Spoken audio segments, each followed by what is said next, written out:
Saudara, selamat berjumpa dalam program pendidikan Universitas Terbuka. Program ini akan membahas tentang produk olahan pangan nabati dan hewani hasil fermentasi. Nah, saudara, bagaimana cara membuat olahan tersebut? Selamat menyaksikan. Fermentasi adalah suatu proses di mana komponen-komponen kimiawi yang kompleks diubah menjadi lebih sederhana melalui metabolisme mikroba. Ada dua materi yang akan dibahas dalam program ini, yaitu produk olahan fermentasi bahan pangan nabati dan produk olahan fermentasi bahan pangan hewani. Pada fermentasi pangan nabati dan hewani, ada beberapa jenis-jenis tahapan dan perubahan, antara lain jenis-jenis produk olahan fermentasi, jenis-jenis mikroorganisme atau inokulum, tahapan-tahapan pembuatan produk olahan fermentasi, perubahan selama proses fermentasi. Jenis-jenis produk fermentasi bahan pangan nabati antara lain nata de coco, tempe, kecap, tauco, dan lain-lain. Sedangkan jenis-jenis produk fermentasi bahan pangan hewani antara lain ikan pindang garam atau cuek, terasi, dan lain-lain. Saudara, Anda tentu sudah mengenal produk olahan pangan nabati seperti nata de coco, tempe, kecap, dan tauco. Lalu bagaimana cara membuatnya? Saksikan berikut ini.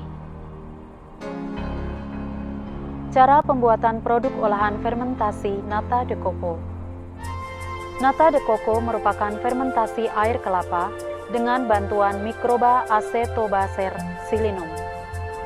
Gula pada air kelapa diubah menjadi asam asetat dan benang-benang selulosa. Lama-kelamaan akan terbentuk suatu massa yang kokoh dan mencapai ketebalan beberapa sentimeter. Dengan demikian, nata de coco dapat juga dianggap sebagai selulosa bakteri yang berbentuk padat, berwarna putih, transparan, berasa manis, bertekstur kenyal, dan umumnya dikonsumsi sebagai makanan ringan.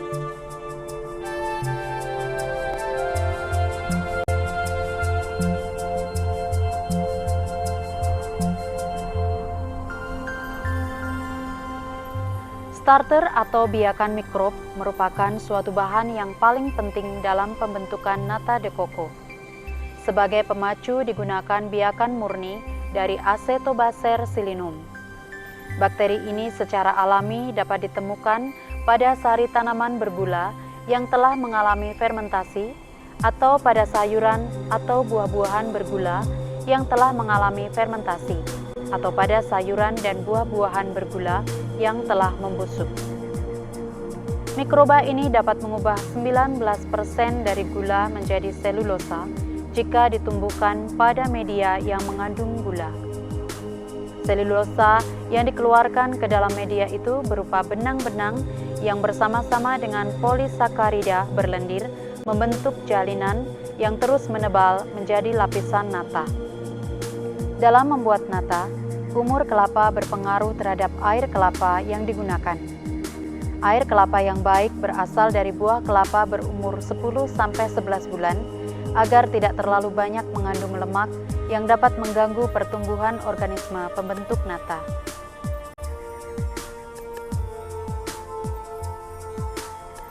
Gula 75 gram per liter ditambahkan dengan air kelapa dan dipanaskan sampai mendidih untuk membunuh mikroba yang tidak diinginkan.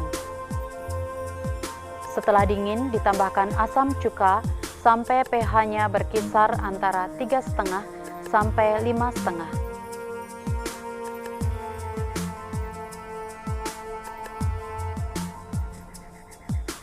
Langkah terakhir adalah menambah starter atau biakan mikroba dalam gula yang berperan sebagai sumber energi bagi mikroba.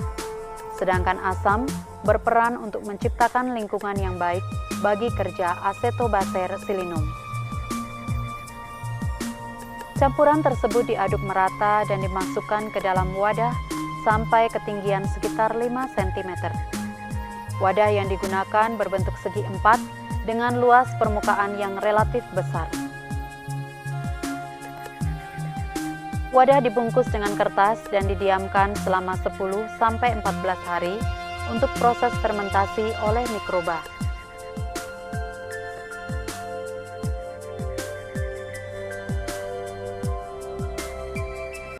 Permanen nata yang baik dilakukan pada umur 10 hari, jika nata sudah kelihatan kenyal, padat, dan transparan. Nata yang jelek berwarna putih susu dan tidak kenyal. Dari 1 liter air kelapa yang digunakan, dihasilkan sekitar 300 gram nata.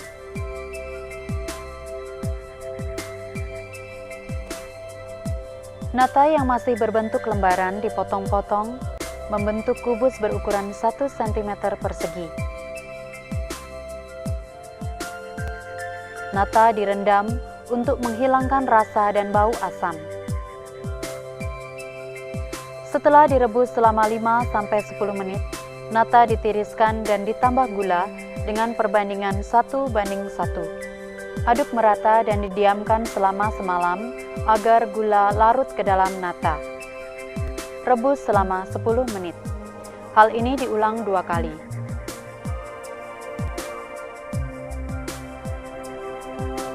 Setelah itu, nata dimasukkan ke dalam wadah yang steril dan direbus kembali selama 30 menit. Proses ini dikenal dengan sterilisasi yang bertujuan untuk membunuh mikroba pembusuk sehingga nata tahan lama. Cara pembuatan produk olahan fermentasi tempe. Tempe adalah makanan yang dibuat dari fermentasi terhadap biji kedelai atau beberapa bahan lain yang menggunakan beberapa jenis kapang Rhizopus, seperti Rhizopus oligosporus, Rhizopus oryzae, Rhizopus stolonifer atau kapang roti, atau Rhizopus arhissus. Sediaan fermentasi ini secara umum dikenal sebagai ragi tempe. Kapang yang tumbuh pada kedelai menghidrolisis senyawa-senyawa kompleks menjadi senyawa sederhana yang mudah dicerna oleh manusia. Tempe kaya akan serat pangan, kalsium, vitamin B, dan zat besi. Berbagai macam kandungan dalam tempe mempunyai nilai obat, seperti antibiotika untuk menyembuhkan infeksi dan antioksidan pencegah penyakit degeneratif. Secara umum, tempe berwarna putih karena pertumbuhan miselia kapang yang merekatkan biji-biji kedelai sehingga terbentuk tekstur yang memadat. Degradasi komponen-komponen kedelai pada fermentasi membuat tempe memiliki rasa dan aroma khas. Berbeda dengan tahu, tempe terasa agak masam. Mutu dan kandungan gizi tempe. Tempe berpotensi untuk digunakan melawan radikal bebas, sehingga dapat menghambat proses penuaan dan mencegah terjadinya penyakit degeneratif, aterosklerosis, jantung koroner, diabetes mellitus, kanker, dan lain-lain. Selain itu, tempe juga mengandung zat antibakteri penyebab diare, penurun kolesterol darah, pencegah penyakit jantung, hipertensi, dan lain-lain. Komposisi gizi tempe baik kadar protein, lemak, dan karbohidratnya tidak banyak berubah dibanding dengan kedelai. Namun karena adanya enzim pencernaan yang dihasilkan oleh kapang tempe, maka protein, lemak, dan karbohidrat pada tempe menjadi lebih mudah dicerna di dalam tubuh dibandingkan yang terdapat dalam kedelai.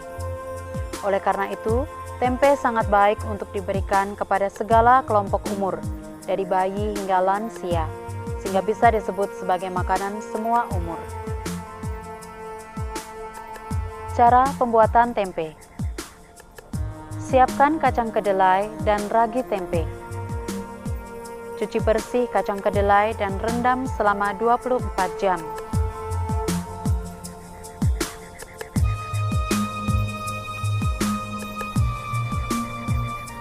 Setelah direndam selama 24 jam, kacang kedelai akan mekar.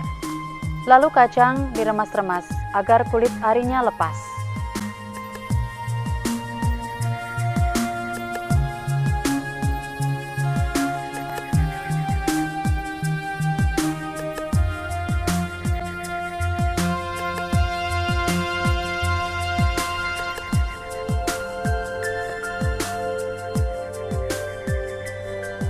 Setelah bersih, kedelai direbus selama kurang lebih 30 menit.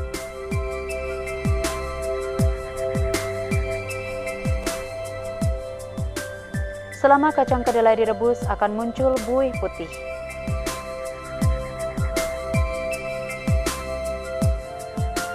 Setelah direbus selama 30 menit, buang airnya, ditiriskan hingga dingin. Proses ini dilakukan untuk mengeringkan kacang kedelai.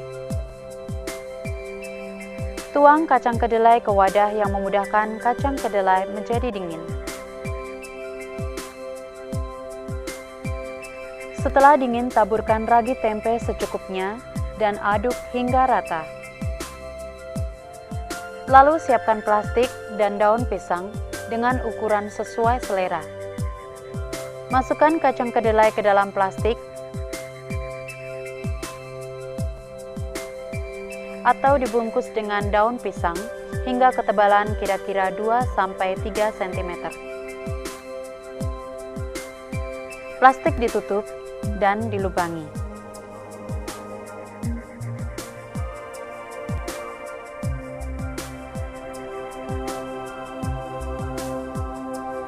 Simpan tempe di rak yang terbuat dari bambu.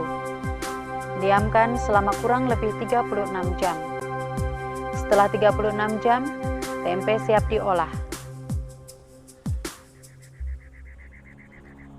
Cara pembuatan produk olahan fermentasi kecap. Kecap umumnya diproduksi secara tradisional dalam skala industri kecil, sehingga proses pembuatannya sangat bervariasi antara satu produsen dengan produsen lainnya. Variasi tersebut meliputi jenis kedelai yang digunakan, jumlah kedelai, jenis bumbu, dan teknik pembuatan. Akan tetapi, pada prinsipnya, kecap dibuat melalui 5 tahapan proses, yaitu persiapan kedelai, fermentasi dalam larutan garam, pemasakan, dan pembotolan. Persiapan kedelai. Mula-mula kedelai disortasi untuk memisahkannya dari bagian yang rusak dan berbagai kotoran, kemudian direndam dan dicuci.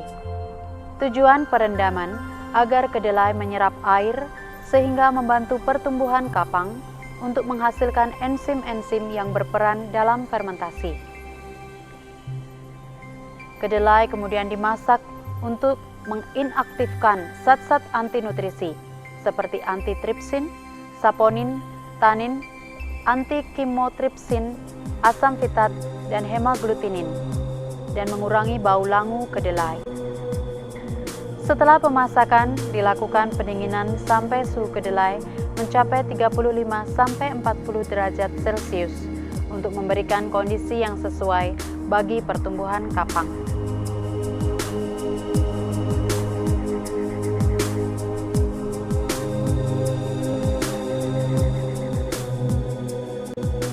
Fermentasi kapang.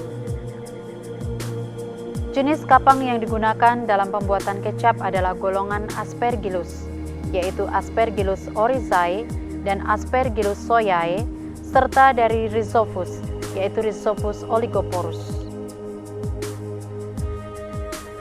Kapang-kapang ini akan tumbuh dengan cepat membentuk miselium yang menyelimuti seluruh permukaan kedelai, sehingga berwarna putih kekuningan atau hijau. Kedelai yang telah ditumbuhi kapang dinamakan koji.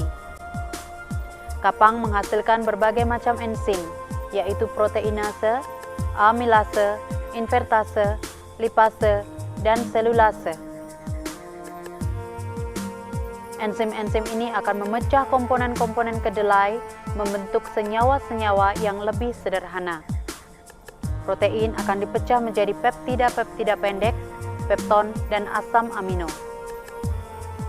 Lemak akan didegradasi menjadi asam lemak bebas, sedangkan karbohidrat akan didegradasi menjadi glukosa dan asam organik. Komponen-komponen hasil penguraian tersebut berinteraksi satu sama lain, membentuk suatu paduan cita rasa yang sangat khas pada kecap. Fermentasi garam. Koji yang terbentuk selanjutnya dikeringkan untuk memudahkan penghilangan kapang yang melekat pada kedelai, karena kapang-kapang tersebut sudah tidak diperlukan lagi dalam tahap fermentasi garam. Fermentasi garam dilakukan dengan merendam koji dalam larutan garam 20-30% selama beberapa minggu. Perbandingan larutan garam menjadi koji adalah 1:2. Campuran tersebut harus sering diaduk 8 jam sekali untuk mencapai konsentrasi garam yang seragam dan merangsang pertumbuhan khamir. Penambahan garam selain diperlukan untuk menimbulkan rasa asin, juga berfungsi sebagai medium selektif yang berguna untuk mencegah pertumbuhan mikroba berbahaya, walaupun masih memungkinkan pertumbuhan khamir dan bakteri yang membantu mengembangkan aroma dan rasa kecap. Jenis khamir yang berperan dalam fermentasi garam adalah Hansenula dan Psygosaccharomices soyae. Sedangkan bakteri yang berperan adalah jenis asam laktat, yaitu Lactobacillus delbrueckii. Fermentasi oleh bakteri menghasilkan asam-asam organik, yaitu asam asetat, asam laktat, asam suksinat, dan asam folat, yang berperan dalam pembentukan aroma, cita rasa, warna, dan peningkatan kualitas simpan kecap.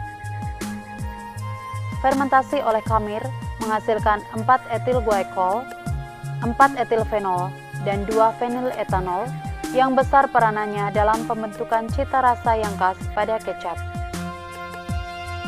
Selama proses fermentasi garam, juga terjadi pembentukan warna yang terutama disebabkan oleh reaksi pencoklatan atau browning antara beberapa komponen pembentuk cita rasa dan gula. Koji yang telah mengalami fermentasi garam disebut moromi. Moromi yang terbentuk di pres untuk memperoleh fitrat kedelai yang akan dibuat menjadi kecap. Hasil samping yang berupa ampas dapat diolah menjadi pakan ternak.